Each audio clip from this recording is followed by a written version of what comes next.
Bu Ramazon oyi tarbiya oyi bo'lmoqligi kerak azizlar.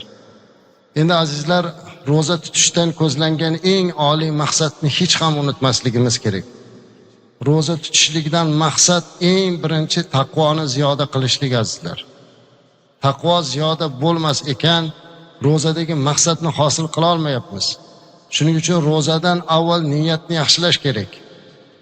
Ramazon sabab men biroz semirib ketgan edim, endi shu roza tutsam ozib olaman, shu bahona, rozada u qilaman, roza bahona bu qilaman degan niyatlar bo'lmasdan, balki xolisona Alloh buyurganligi uchun men roza tutaman, shoyatki shu roza tutishligim bilan Alloh meni taqvoyimni ziyoda qilsa degan niyatda tutiladi va shu niyatda turiladi.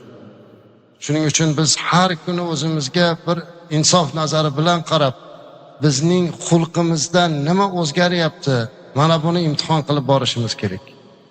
Nima bo'lyapti, nima o'zgardi?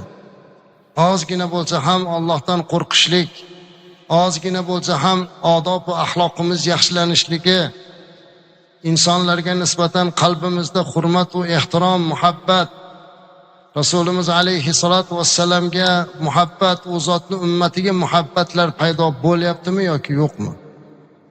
Mana bu savollarga har kuni javob berib borishimiz kerak.